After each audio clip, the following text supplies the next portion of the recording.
It's a freak. It's a direwolf.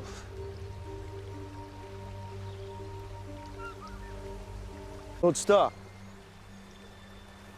There are 5 pups. 1 for each of the Stark children. The direwolf is a sigil of your house. They were meant to have them. Hey guys, it's Chris, and I'm back with another Game of Thrones, A Song of Ice and Fire video, but this time I have a special guest, Gray Area. Welcome to the channel. Thank you for having me on, Chris. Hello, everyone. Absolutely, absolutely. So this is the second part of our little series we're calling Gift of the Old Gods. Before you watch this video, be sure to check out the one on Gray's channel. We are releasing these at the same time. And in the first video on Gray's channel, we got into the old gods, we got into green seers, werewoods, and how they work possibly, and all this cool stuff. In this video, we're going to pick up right where we left off and talking about the direwolves and possibly the fate of House Stark and a little bit of in-game stuff.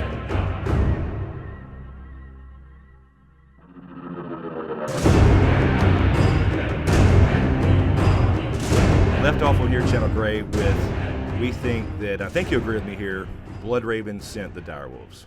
Yes, I think that the direwolves were definitely sent by the old gods. If it was Bloodraven, so be it, because he is kind of like the last green seer, so it probably had to come from him. Yeah, he definitely. I think we established in the first part that, or at least for me, it's solid in my head. I don't know if you're quite there yet, but that the old gods are in fact green seers. We kind of told different chapters in the books and the show as well. We know the old gods are Bran and Bloodraven essentially, and I think since Bloodraven, especially in the books, has an interest obviously to recruit Bran to replace himself, he definitely has an interest in Jon Snow as well. You know, he's up in Castle Black. He seems to be in Mormont's Raven, that type of thing. I think he's the one that sent the direwolf. And if you think about it, Jon Snow kind of told us that when Ned wanted to have him killed. Jon said, "Sigil of your house, you were meant to have them, my lord." So almost tells me right there that that's what he unwittingly was talking about Bloodraven.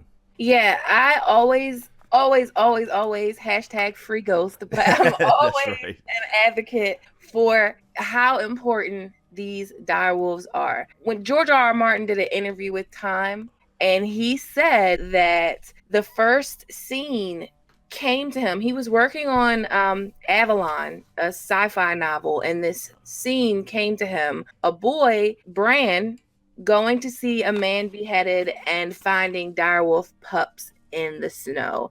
And it came to him so strongly and vividly that he had to write it down. And he said he wrote it. It came out of him just as we read it. Right. That's it. We actually mentioned that not too long ago on my little in-game series of Dragon Raised by Wolves. That was the very first thing he wrote before he even knew what this was, that direwolf scene. So it's got to be tremendously important. And I've mentioned before on my channel, my theory has always been that the names have something to do with the Stark kids, maybe what they end up being, maybe what happens to them, some of their fates. And that seems to line up so far with what we've seen, except for in a couple of cases. For example, Ghost, obviously the one that looks like Bloodraven, by the way. If you know anything about Bloodraven, he was Brendan Rivers in life before he was the tree wizard, the old man stuck in a tree.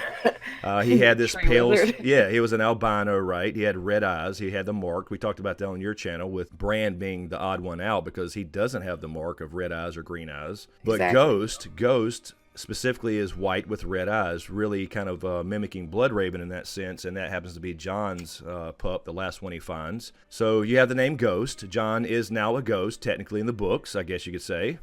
Maybe he becomes a ghost permanently, I don't know, but at least temporarily you could call him a ghost, right?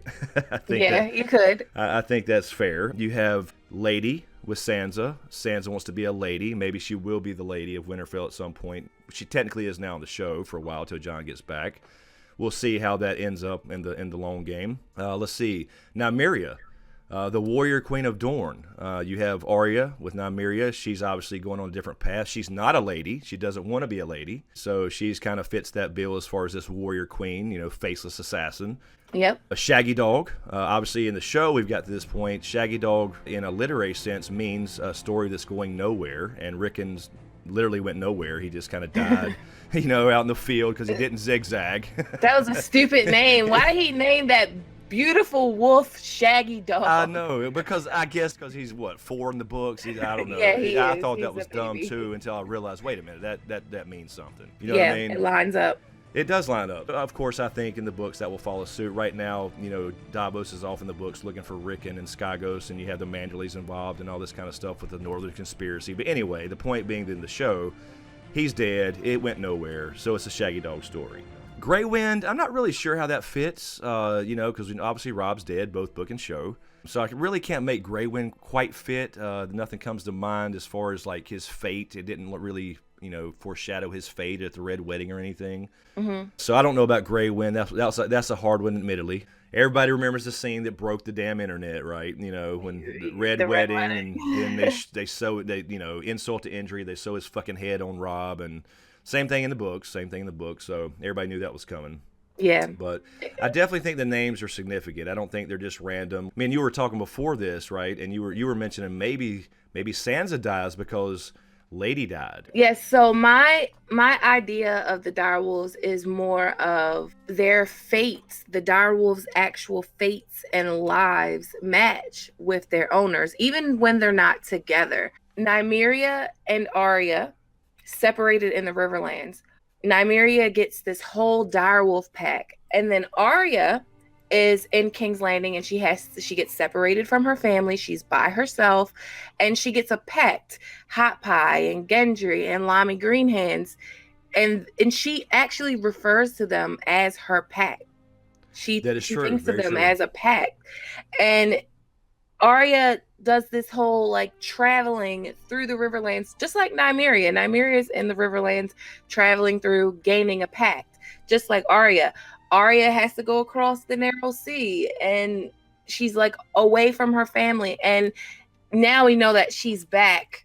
She's back in Westeros, and she's reunited with her family. And we know that she reunited with Nymeria. And strange thing was, in season 7, when she reunited with Nymeria, they kind of like didn't understand each other anymore, and they went their separate ways, which I think they will get back together. But I feel like that's kind of what is happening with Sansa and Arya. Like when Arya first got to Winterfell, they weren't seeing eye to eye, they weren't understanding each other, and then they finally came around. The quote, that Sansa said, the lone wolf dies and the pack survives, and Arya's kind of regaining that mentality.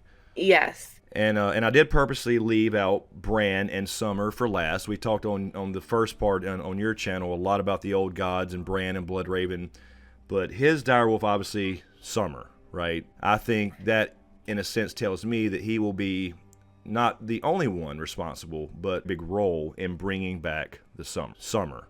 Yes. And if you think about it, when Summer dies, summer is over. Winter is here. Like, winter is officially here. We've seen the Night King. That was very good timing. Exactly. I mean, it was always winter up there at the cave, but yeah, down south, it was almost a simultaneous moment. Yes, I've always related the direwolves' fates with their owners. So Grey Wind is a little bit more easier because he was always with Rob. Grey Wind died at the Red Wedding. Rob died at the Red Wedding. Not only did Rob lose his head at the Red Wedding, so did Grey Wind. They were together, so you can make an argument, well, they were together, so of course the same thing happened to Grey Wind that happened to Rob. But they didn't both have to lose their heads, but that just so happened to play out like that. And then Lady died in the Riverlands. When Lady is killed, which is Sansa's direwolf, Sansa betrays her family. Sansa leaves her family, like, she's totally Team Lannister. She's on Joffrey's bandwagon. She betrays her father. She does a whole lot of stuff that isn't Starkish. So yes. And now let me say this really quick. People get on me for being a Sansa hater. And this is why. Me too. But this is why. But, this is supposed to be the Stark you love to hate. I mean, it's not that I hate her, but imagine if he wrote what originally in the original outline, where she just betrays them all together and has a kid by Joffrey. Yeah, exactly what I was going to say. So imagine that Sansa coming out in today's story that we already have, and people would probably agree totally with us. But yeah, this is why you're not supposed to like Sansa for a while. Yeah, she's getting back to being a Stark, but when her direwolf died in the Riverlands, the Stark part of her died, and she became more of a Tully. She became more of Catelyn, more of Lysa. The Stark in her died, and people hate on me for saying that. And I don't hate Sansa. I don't want Sansa to die, but I'm just being realistic here. Like, that seems like her arc to me. It is. It certainly is. And it's no accident that when Lady got killed, obviously Ned did the deed because he didn't want a butcher to do it, as he said, both book and show. But that's also the moment that awoken Bran. Yes. So you have a Stark kind of go, like you said, Stark almost died in a sense as far as Sansa, but another one awakens at the same time. So I thought that's pretty cool. That's very cool. And then you have Summer. Summer died in the cave. Mira specifically tells Bran, you died in the cave. The Bran that we know did die in the cave. And in order for Bran to become the three-eyed raven, Summer had to die because Summer was a part of Bran. Exactly. I agree. And that's part of the, the bittersweet thing is not only for the ending, it's in all this stuff, all these great characters that, do horrible things for good reasons. And that's another thing. You're absolutely right. I mean, it almost had to happen for him to lose that last little bit of himself to become this three-eyed raven, this tree wizard like Blood Raven, but he will save the world, but he's never going to be Bran Stark again. No, he's not. Look at Ghost. Ghost is like the mirror of Jon. So Ghost is quiet. He doesn't make a sound. And that's why Jon calls him Ghost, besides the fact that he's white with red eyes. And then Jon is resurrected from the dead. He's a ghost. Ghost goes with Jon to the wall. Ghost goes beyond the wall. Ghost is lost beyond the wall. Ghost finds the dragon glass in the books. I mean, it's so much stuff. Yeah, he leads Jon to it. These direwolves aren't just props. No, they are very important. Very, very important. I mean, they're just as important as any. I mean, you could almost say more important for the story than a dragon is to Dany. Yeah, you know what I mean. It's definitely at least equal. So anyway, let's talk about it a little bit. So again, we've already talked about in this little collab here, old gods and blood sacrifice and how they possibly work. Let's talk about the fate of our favorite house. What's going to happen to the Starks here? Who lives, who dies?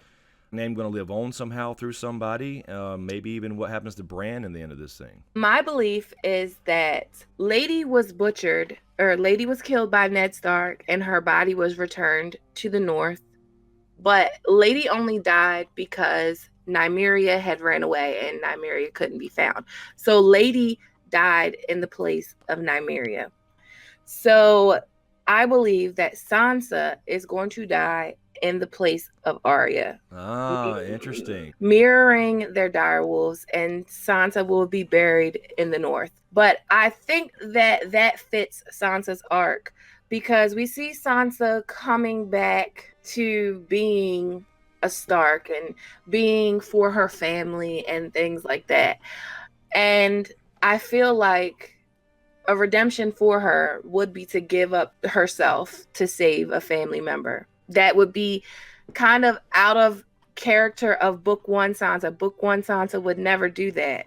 Yeah, that reminds me. The other day, last Sunday on the live stream, somebody asked me, do you think that, and so I'll ask you, do you think that if it comes down to it, will we see Sansa pick up a sword if she has to? I mean, not that she's trained, but you're saying that you think that she may sacrifice herself to save somebody else.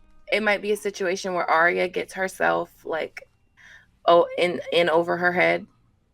Like she might be fighting multiple White Walkers at one time. Yeah, she's got a little chip on her shoulder. Yeah. So I could see Arya fighting like multiple people at one time, and then Sansa, like Arya getting ready to get killed, and Sansa just pushing her out of the way and taking it. Yeah, I could see it. I've always struggled with this when people ask, like, who do you think is going to live or die as far as the Starks?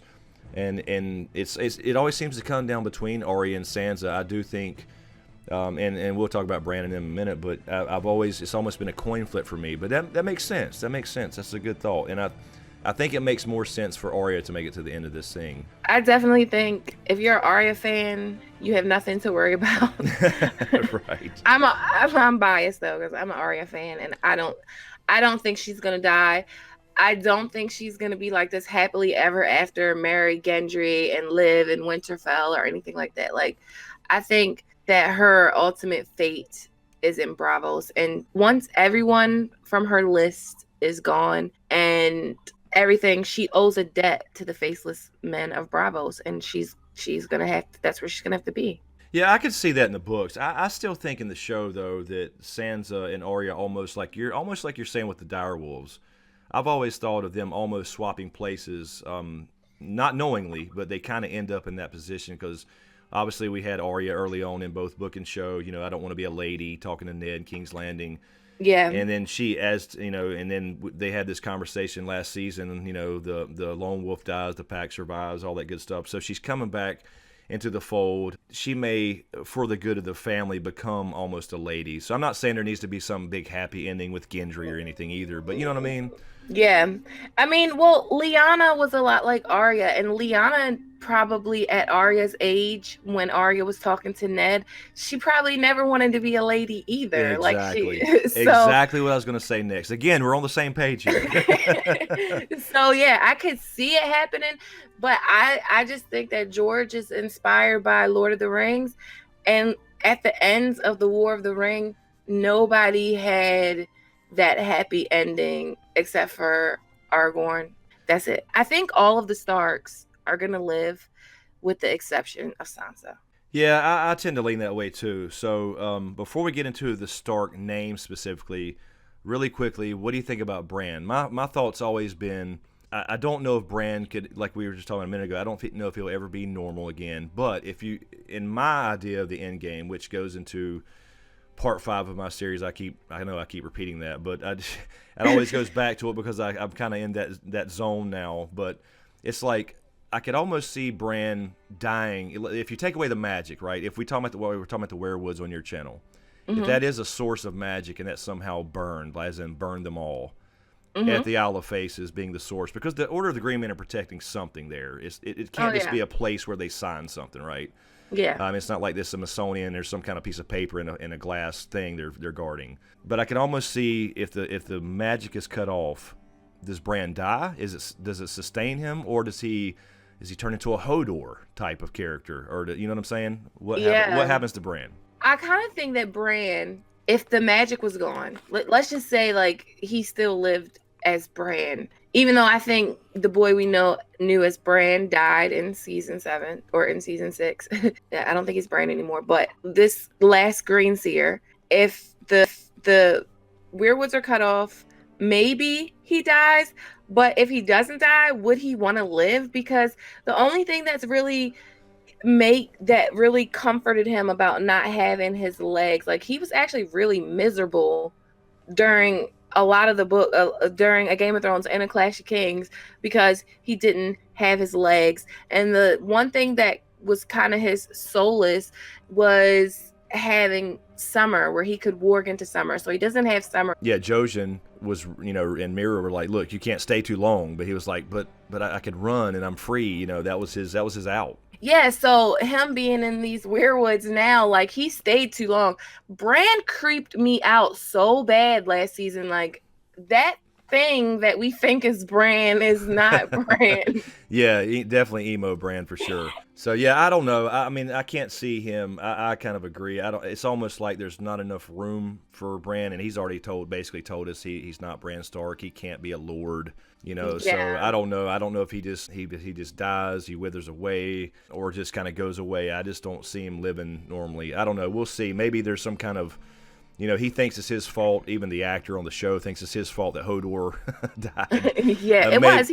He sacrificed Hodor. He did. Although it always had happened, so technically it's not his fault, but kinda. You know what I mean? But maybe there's some kind of justice there, and the magic's cut off, and he loses his mind and becomes like Hodor. Oh, that would suck. Yeah, that would be terrible. That would be horrible. To go through all that. I kind of think the Night King's not going to be defeated. His army's going to be destroyed, and he's going to be rendered powerless to flee back into the north, and everything's going to have to be rebuilt all over. And Bran is going to have to retreat into a cave, because Mira tells him that one day he'll know what it's like. When all of them are dead, he'll still be alive. Yeah, but I've always seen it as, I think the Night King has to die. I think you actually have to break the wheel this time. I want him to die. I want him to die, but I keep going back to, how do you kill him without killing everything? See, Gray Area has not watched A Dragon Raised by Wolves Part 5. She has obviously not watched Part 5 of that series where I talk about how that actually happens. Anyway, no, I'm kidding. I just think that it's, because a lot of things repeat, and I totally get the idea, because everything repeats, history repeats itself. But I think in this case, it's kind of what Dany was saying about breaking the wheel. Even though in her own mind she just wanted the Targaryens back in power, I think that's probably changed now, or will change. So I think in that sense, you have to, if this is an anti-war story, right, you have to at some point end the cycle. And so I think this time it can't be another pact. I think he has to die, and then I think there will be no need for a wall, and therefore no need for a Night's Watch and that type of thing.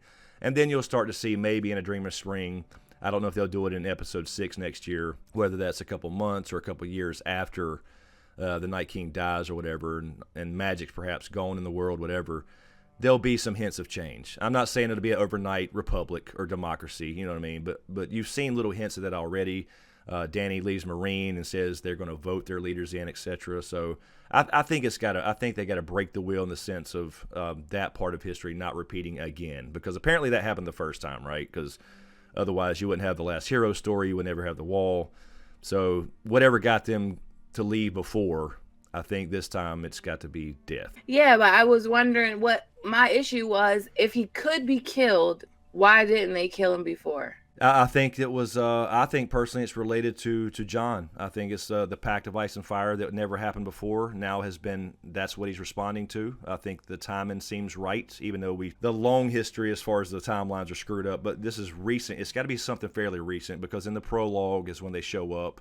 It's before dragons are born. They're reacting to something fairly recently, and you could say that 14 years, at least in the book, since he's 14 in the books, is about right for him to start building his army again up north. Yeah, I think it's probably even longer than 14 years, because Craster's an old fart and he's given them all of his kids. That's true. That is true. It could be. I mean, I've even speculated it could have been Brandon and Rickard Stark being killed by the Mad King, or Robert's Rebellion itself, or something. We talked about the werewoods and blood. What if, because you think about it, the Targaryens ruled until Robert for 300 years, and overall it was fairly peaceful. I mean, there were skirmishes, there were rebellions, but overall it was a pretty peaceful place until Robert's Rebellion. Then you had a lot of bloodshed, and that maybe that correlates with the magic returning. Who knows? Yeah. Because it's feeding werewood.net. It makes sense. But I always relate back to Lord of the Rings. I know your subscribers probably like, if she says Lord of the Rings one more time. No. It makes complete sense, because it was a huge influence. So the big bad is killed. He's only killed mortally, like he still immortally exists. But magic does die out, and Middle Earth does kind of become a normal world that's inhabited by men. Like all the elves leave Middle Earth, the dwarves go deeper into the mountains and start to dwindle away. And we see that in Game of Thrones. Leaf tells Bran there's no more lions, the giants are almost all gone, the mammoths are down to a few hundred, there's no more unicorns. Specifically says, talking about the direwolves, they'll outlast all of us, but they'll have their day, so yeah. Yes. So one last thing, we got to wrap this up, but one last thing, regardless, however it works out with Sansa, Arya, Bran, etc., will we continuation of the Stark name? Or is there something to the idea that perhaps Jon and Dany's child, maybe they rename and they create a new last name? Or will we see the Targaryens and Starks die out? Because, for example, if Arya lives and does marry, or if Sansa lives and does marry, they're going to, in the traditional sense, take the name of the new husband. What happens to House Stark? Do we see House Stark after this at all? If Bran never has kids, if Arya and Sansa do have kids, or they don't, either way. Because you think about it, you were saying it's based a lot off Lord of the Rings. Obviously, he drew a lot from that and the War of the Roses. Mm-hmm. So if you think about the War of the Roses, you had the Lancasters and the Yorks, right? But they integrated their houses and made House Tudor, essentially. So Yes. what if we do see, like, for example, Jon and Dany's child, or maybe even twins, whatever that may be? What if there is a Targaryen? You know what I mean? Yeah, I mean, it's very possible, but even when House Tudor was made, there was still Yorks and Lancasters. House Tudor was just the ruling house. Yeah, basically. I think it was Henry Tudor was the last male descendant of the Lancasters, but so yeah, technically there were, right, but they did create a new house essentially. So I'm wondering if that fits the bill for this story. Could they change the rules of marriage and all that type of thing? I did some research on this, and I feel like the best chance for House Stark to continue is through either Arya or Sansa. So when a lady is a ruling lady, so if Sansa is Lady of Winterfell, ruling in her own right, then her child would get her last name. So like we have an example of that in the story with the Mormonts on Bear Island. I think Mage Mormont is Lord Commander Mormont's sister. She becomes Lady of Bear Island, but her Lyanna Mormont has her mother's last name. That is correct. Yeah, they kind of in the show they just kind of forgot about Mage. Yeah, and skipped straight to Lyanna because she was feisty. And I love the character. Don't get me wrong, I love the character, but yeah, they did kind of. Yeah, they like wiped out the whole Mormont. Yeah, they did.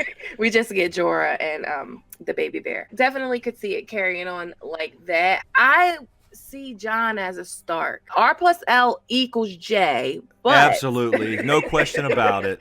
That's what the story is about. It's called A Song of Ice and Fire. Yes, that's the equation. But I feel like that Jon is a Stark. Nothing is Targaryen about him, and I feel like he could just say, "I'm a Stark. I want to be a Stark.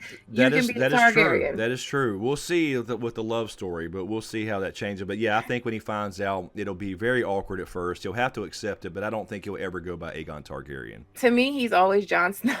Exactly, and I think he would always go by that. Now, maybe if he does end up being the ruler or the king for a while or something, in some formal setting, somebody could say Aegon Targaryen or call him that, but he would never. I don't think he'll ever go by that name like formally. No, me either. But a way they could carry on both names is just to have two kids. One is a Stark and one is a Targaryen. Yeah, I guess technically they could. Bloodline-wise, Jon and Dany's child will be basically a Targaryen with 75% anyway, I guess you could say. Yeah. But, the bloodlines are confusing, especially in the books, because they're both really got Blackwood and Stark and blood from all kinds of different marriages from the past. So, but the name needs to survive somehow, I think. A lot of people want it to survive, obviously. So. Yeah, and that's why I don't want Sansa to die. So everybody that thinks I hate Sansa, I don't want her to die because I feel like she is the best chance to carry on the House Stark name. Right, yeah. It's hard to see. I mean, I would like to see it, honestly. That's the fanboy in me. I would like to see Arya and Gendry hook up and all that stuff. But, we'll see. I mean, I don't know. Maybe Sansa and Tyrion will do that whole thing and they'll have the child. That'd be kind of cool to me. Beauty and the Beast. Yeah, I totally ship Sansa and Tyrion. Yeah, I do. I agree. I think it should happen. And they can sip on Imp's Delight in the end of this damn thing. And we can hear the end of that damn joke. Honeycomb. Absolutely. Honeycomb in the brothel. We got to hear. That's the most important thing for this whole entire story. That's absolutely sure, Chris. That's the most important thing. It's absolutely the most important thing. We got to hear the end of that joke. Alrighty, well, I think that'll wrap it up. We've been a little bit longer than we meant to, but this was a fun discussion. So be sure to check out again the video on Gray's channel where we talked about old gods and werewoods and blood sacrifice and all the old good stuff that leads up to our story now. Also, Gray, thank you for being here on SmokeScreen. I really appreciate you being here. Thanks for having me. It was a good conversation. Good conversation, good stuff. And I will link all her info in the description below, her channel and all that good stuff, and the link to our first video on her channel as well. So go check out Gray Area, subscribe to her channel as well. Good stuff. She knows her shit, and this was a good conversation. As usual, thank you for everybody on Patreon. I really appreciate it. You get this channel through the long night, believe me, while YouTube is fucking broken. Gray, I'm sure you're seeing similar effects. But anyway. Fix it, Jesus. Exactly. If you dig what I do here, please give these videos a like and a share. Be sure to subscribe to get everything, and be sure to click that damn notification bell so you're notified when I upload a new video. So thanks for watching, and we'll see you next time. Bye.